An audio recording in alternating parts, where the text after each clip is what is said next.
जैसा कि आप सभी जानते हैं, सच की हमेशा जीत होती है और हमारी एक छोटी सी प्रयास आप तक बड़ी खबर पहुंचाती है। तो स्वागत करते हैं आप सभी का STS न्यूज चैनल पर। आगे बढ़ने से पहले आप इस वीडियो को लाइक और चैनल को सब्सक्राइब जरूर कर ले और साथ में बेल आइकन भी प्रेस कर ले। चलिए बढ़ते हैं खबरों की।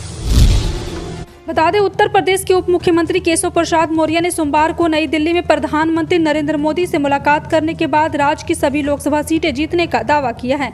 उत्तर प्रदेश में 80 लोकसभा सीटें हैं। संसद भवन परिसर में प्रधानमंत्री नरेंद्र मोदी से मुलाकात के बाद उनसे हुई मुलाकात की जानकारी देते हुए यूपी के उप मुख्यमंत्री मौर्य ने कहा कि प्रदेश में होने वाले निकाय और 2024 में होने वाले लोकसभा चुनाव की तैयारी को लेकर आज उन्होंने प्रधानमंत्री का मार्गदर्शन प्राप्त किया। पश्चिम बंगाल की मुख्यमंत्री ममता बनर्जी ने बीजेपी पर दंगों के लिए फंडिंग करने का आरोप लगाया है। उन्होंने सोमवार को कहा है कि बीजेपी पश्चिम बंगाल में दंगों को फंडिंग करती है और हिंसा को बढ़ावा दे रही है। उन्होंने कहा है कि यहां लोग आए, 5 स्टार होटल में ठहरे, दंगा भड़काया, फिर बीजेपी वालों के साथ मीटिंग की और फिर वापस लौट गए। मुख्यमंत्री ने कहा कि उनके आने से सबसे पहले इनसे पूछा कि 100 दिन रोजगार का पैसा कहाँ है, बाद में दंगा भड़काने बंगाल आए। रूस की सबसे बड़े ऑयल उत्पादक सरकारी कंपनी रोसनेफ्ट और भारत की सबसे बड़ी तेल कंपनी इंडियन ऑयल कॉरपोरेशन के बीच बड़ा समझौता हुआ है। रूस की ऑयल कंपनी अब भारत की तेल कंपनी को दुबई बेंचमार्क आधारित कीमतों पर कच्चा तेल बेचेगी और पहले भारतीय कंपनियां यूरोपीय बेंचमार्क ब्रेंट क्रूड की कीमतों पर आधार पर कच्चे तेल की खरीदारी किया करती थी। रॉयटर्स की खबर के मुताबिक रूस के यूक्रेन पर हमले के बाद यूरोपीय देशों ने रूस पर आर्थिक प्रतिबंध लगाते हुए रूसी तेल खरीदना बंद कर दिया। निचली अदालत के फैसले को कांग्रेस नेता राहुल गांधी ने सूरत की सेशंस कोर्ट में चुनौती दी है। सोमवार को राहुल गांधी को सूरत कोर्ट ने जमानत दे दी है। अब 13 अप्रैल को अगली सुनवाई होगी। राहुल गांधी का अगली सुनवाई से मौजूदा रहना जरूरी नहीं है। सूरत की अदालत ने राहुल गांधी के खिलाफ मानहानि मामले में प्रतिवादियों से 10 अप्रैल तक जवाब दाखिल करने को कहा। राहुल गांधी भी सुनवाई के लिए सूरत कोर्ट पहुंचे थे और आपको बता दें, राहुल गांधी के साथ उनकी बहन और कांग्रेस महासचिव प्रियंका गांधी वाड्रा भी सूरत पहुंची। साथ ही कांग्रेस शासित 3 राज्यों के मुख्यमंत्री और पार्टी के वरिष्ठ नेता भी गुजरात पहुंचे। दिल्ली शराब नीति मामले में जेल में बंद आप नेता और पूर्व डिप्टी सीएम मनीष सिसोदिया की न्यायिक हिरासत 14 दिनों के लिए बढ़ा दी गई है। मनीष सिसोदिया की राउज एवेन्यू कोर्ट में पेश किया गया, जहां अदालत ने उन्हें 17 अप्रैल तक न्यायिक हिरासत में रखने का आदेश दिया है और साथ ही सीबीआई की ओर से पब्लिक प्रोसिक्यूटर ने अदालत को बताया कि जांच अहम मोड़ पर है, इसलिए हम सिसोदिया की न्यायिक हिरासत की अवधि बढ़ाने की मांग कर रहे हैं। केंद्रीय अन्वेषण ब्यूरो सोमवार को अपने 60 वर्ष पूरे होने पर डायमंड जुबली मना रही है। प्रधानमंत्री नरेंद्र मोदी ने इस समारोह का उद्घाटन किया। इस दौरान सीबीआई से जुड़े सुप्रीम कोर्ट के मामलों का संग्रह भी जारी किया गया और आपको बता दें, इस मौके पर बोलते हुए पीएम मोदी ने कहा, देश की प्रीमियर इन्वेस्टिगेशन एजेंसी के रूप में 60 वर्ष का सफर आपने पूरा किया है। ये 6 दशक निश्चित रूप से उनके उपलब्धियों का रहा है। ये सीबीआई के बीते वर्षों का सफर को दिखाता है। प्रधानमंत्री मोदी ने कहा, सीबीआई ने अपने काम से, अपने कौशल से सामान्य जनन को एक विश्वास दिया है। पश्चिम बंगाल के हुगली जिले में रविवार को रामनवमी के अवसर पर शोभा यात्रा निकाली गई थी। जुलूस के दौरान 2 गुटों में झड़प हो गई थी, जिसकी वजह से इलाके में धारा 144 लागू है। पुलिस से मिली जानकारी के मुताबिक जिले के कुछ हिस्सों में सोमवार 3 मार्च 10 बजे तक इंटरनेट सेवाएं भी बंद कर दी गई है। पुलिस अधिकारी ने बताया कि रविवार को रिसड़ा थाना क्षेत्र में 2 शोभा यात्रा निकाली गई, जिसमें एक शोभा यात्रा पर शाम करीब 6:15 बजे हमला किया गया। साथ ही शोभा यात्रा के दौरान हुई हिंसा में कुछ पुलिस कर्मियों को भी चोट आई है। बेमौसम बरसात के बाद किसानों ने सरकार के खिलाफ हल्ला बोल लगातार जारी है। किसान लगातार सरकार के खिलाफ सड़कों पर उतरकर प्रदर्शन कर रहे हैं। सोनीपत में आज सैकड़ों किसान सोनीपत लघु सचिवालय पहुंचे और सरकार के खिलाफ जोरदार प्रदर्शन किया और धरना दिया। किसानों का कहना है कि मौसमी बरसात के कारण उनकी फसल बर्बाद हो चुकी है और सरकार सिर्फ पोर्टल के नाम पर बरगलाने का काम कर रही है। किसानों की मांग है कि जल्द ही गिरदावरी पर उन्हें उचित मुआवजा दिया जाए। उन्होंने चेतावनी दी है कि अगर जल्द ही मांग पूरी नहीं हुई तो बड़ा आंदोलन किया जाएगा।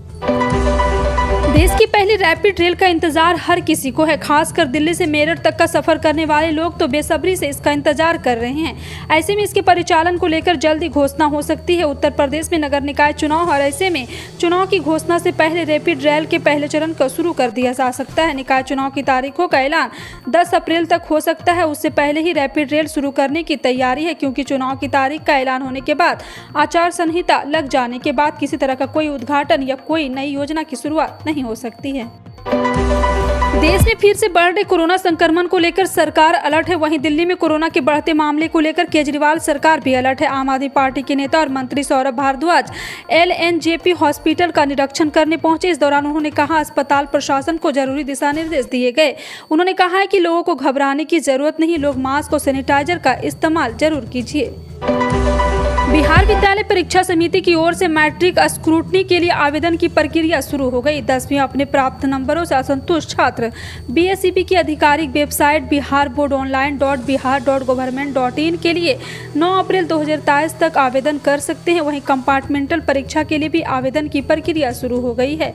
बीएसईबी 10वीं के नतीजे 31 मार्च को घोषित किए गए थे।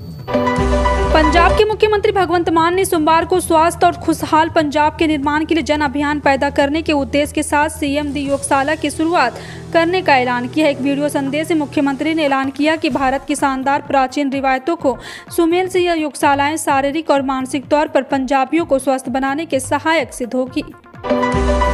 अप्रैल का महीना शुरू होते ही गर्मी ने अपना प्रकोप बरपाना शुरू कर दिया। बिहार में इन दिनों भीषण गर्मी पड़नी शुरू हो गई। ऐसे में लोगों ने दोपहर के समय घरों से निकलना कम कर दिया है। वहीं तपती गर्मी को देखते हुए बिहार शिक्षा विभाग ने भी विद्यालयों के समय को लेकर बड़ा बदलाव किया। भीषण गर्मी को देखते हुए शिक्षा विभाग राज्य भर के माध्यमिक और उच्च माध्यमिक यानी 9वीं से 12वीं तक के सभी स्कूलों के समय में बदलाव कर दिया है। शिक्षा विभाग ने बच्चों को तपती गर्मी से बचाने के लिए स्कूल का समय अब राज्य के सारे स्कूल सुबह 6:30 बजे से 11:30 बजे तक संचालित होंगे। ये बदलाव कक्षा 9 से लेकर 12वीं के छात्रों के लिए किया गया है। केंद्रीय स्वास्थ्य मंत्री मनसुख मांडविया ने सोमवार को कांग्रेस प्रमुख मल्लिकार्जुन खड़गे पर निशाना साधा। मांडविया ने दावा किया है कि सरकार द्वारा ज्यादातर जरूरी दवाओं की कीमतों की सीमा तय करने से उपभोक्ताओं की सालाना करीब 3,500 करोड़ रुपए की बचत होगी।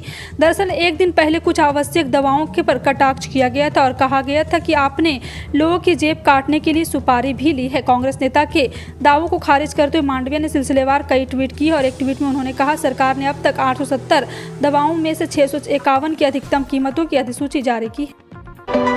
राजस्थान में एक बार फिर बेमौसम बारिश का दौर शुरू हो सकता है। मौसम विभाग ने इसे लेकर अलर्ट जारी किया। बिन मौसम बरसात के लोगों को सर्दी खांसी जैसी दिक्कतों का सामना करना पड़ सकता है। जयपुर, जोधपुर, बीकानेर संभाग के जिले में अगले 24 घंटे बारिश के साथ ओले गिरने की भी संभावना है। वहीं आसपास के जिलों में इसका असर तापमान को देखने को मिल सकता है। जियोग्राफिकल इंडिकेशन यानी कि जीआई टैग के लिए इंदिरा गांधी कृषि विश्वविद्यालय और छत्तीसगढ़ सरकार की कोशिशें रंग लाई है। छत्तीसगढ़ का प्रसिद्ध बासमती नगरी दुबराज के जीआई टैग मिला है। यह दुबराज राज्य की दूसरी फसल है जिसकी जीआई टैग मिला है। वर्ष 2019 में इसको लेकर के एक बार फिर से यहाँ पे जीआई टैग को लेकर सरगुजा जिले के जीराफूल चावल के पास जीआई टैग था। इंदिरा गांधी कृषि विश्वविद्यालय रायपुर के संयंत्र प्रजनन अनुवांशिकी विभाग अध्यक्ष डॉक्टर दीपक शर्मा ने बताया, दुबराज छत्तीसगढ़ का सुगंधित चावल है। सोने चांदी की खरीदारी करने वालों के लिए खुशखबरी है। देश भर में शादियों का सीजन शुरू होते ही सोने और चांदी के दाम गिर गए। शादियों के सीजन में सोने की ज्वेलरी गिफ्ट के तौर पर खूब दी जाती है। यही वजह है सोने की चेन से लेकर रिंग तक की डिमांड बढ़ जाती है। लेकिन राहत की बात यह है कि शादियों के सीजन आते ही आज सोना चांदी सस्ता हो गया। वहीं चांदी की कीमत भी घट गई है। पिछले कई दिनों से सोने चांदी की कीमतों में बढ़ोतरी देखी जा रही थी, लेकिन 3 अप्रैल को सोने चांदी की कीमत में एक बार फिर गिरावट देखने को मिली है। नोटबंदी के बाद में बाजार में करेंसी नोट को लेकर कई तरह की खबरें देखने को मिल रही, लेकिन अब 1000 रुपये के पुराने नोट को लेकर बड़ी खबर सामने आ रही है। मीडिया रिपोर्ट के मुताबिक खबर आ रही है कि सरकार इस नोट को फिर से चालू कर सकती है। सरकार ने नोटबंदी के समय में इस करेंसी को बंद करके देश में भ्रष्टाचार को रोका था। काले धन को निकालने के लिए सरकार ने इस तरह की नोटों को बंद करने का फैसला लिया था, लेकिन अब सरकार एक बार फिर से 1000 नोट को फिर से शुरू करने जा रही है। दाढ़ी रखने के शौक के बीच उत्तर गुजरात आंजना चौधरी समाज के गजीबो-गरीब फरमान जारी किया गया। इसमें कहा गया कि अगर कोई युवक फैशनेबल दाढ़ी रखेगा तो उसे 51,000 रुपये का दंड वसूला जाएगा। बांसाकांठा की धनेराई बैठक के अंजना चौधरी समाज ने यह ऐलान किया है कि समाज की तरफ से समाज सुधार के लिए कुल 22 ऐलान किए गए। इन्हीं में से फैशनेबल दाढ़ी पर रोक का नियम शामिल है। अंजाना समाज की इसके अलावा यहाँ पे दाढ़ियों के अलावा भी एक और शादियों में खर्च घटाने और शादियों में डीजे और पार्टी कल्चर पर रोक लगाने की बातें कही। उत्तर गुजरात में अंजना समाज काफ़ी पावरफुल है। समाज के अग्रणियों का कहना है कि सामाजिक सुधार के लिए चीज़ें जरूरी हैं। एलन मस्क ने 1 अप्रैल से फ्री वाले ब्लूटूथ हटाने का ऐलान किया। उसके बाद से ही बड़ी कंपनियों के ब्लूटूथ हटाने शुरू कर दिए गए हैं। एलन मस्क एक घोषणा कर चुके हैं कि अब फ्री में ब्लूटूथ की सुविधा नहीं मिलेगी। इसी बीच मीडिया रिपोर्ट के अनुसार अमेरिका का राष्ट्रपति भवन यानी व्हाइट हाउस ने ब्लूटूथ के लिए पैसे का भुगतान करने से मना कर दिया। साथ ही इस आशय का ईमेल अपने कर्मचारियों को भेज दिया गया। व्हाइट हाउस की ओर से कहा गया है कि वो व्हाइट हाउस के अकाउंट या हाउस के कर्मचारी के अकाउंट के ब्लूटूथ के लिए भी पैसे नहीं दिए जाएंगे। इसकी जानकारी व्हाइट हाउस के डिजिटल पॉलिसी के डायरेक्टर रूप फ्लेहर्टी के इस ईमेल से मिला है, जो उन्होंने कर्मचारी को भेजा है। व्हाइट हाउस के कुछ अधिकारी जैसे राष्ट्रपति, उपराष्ट्रपति के अकाउंट के साथ पहले ही तरह है, ग्रे चेक मार्क बना रहेगा। राजस्थान विधानसभा चुनाव से पहले सीएम अशोक गहलोत लगातार राहत भरी घोषणाएं और ऐलान कर रहे, जहां सरकार अपनी घोषणाओं में हर वर्ग को साधने की कोशिश कर रही। ताजा जानकारी के मुताबिक सीएम गहलोत के राज्य में महिला निधि के माध्यम से स्वयं सहायता समूह को दिए जाने वाले लोन को लेकर राहत दी है। सरकार ने इन समूह के सदस्यों को दिए जाने वाले लोन पर 8% का ब्याज अनुदान देने का ऐलान किया है। गहलोत ने इस संबंध में वित्तीय वर्ष 2023 से 24 के लिए 12 करोड़ रुपए के इस अतिरिक्त वित्तीय प्रावधान के प्रस्ताव को मंजूरी जारी की है। इसके अलावा मुख्यमंत्री ने दिव्यांगजनों के लिए चलने वाले अनुदानित शिक्षण संस्थानों के कार्मिकों को मानदेय में 15% की बढ़ोतरी करने की स्वीकृति दी है। बता दें कि सरकार का कहना है कि फैसले से स्वयं सहायता समूह की महिलाएं सामाजिक और आर्थिक उन्नति मिलने की दिशा में अग्रसर होगी। फिलहाल आपका इन सभी खबरों पर क्या कहना है, कमेंट सेक्शन में टाइप करके जरूर बताएं।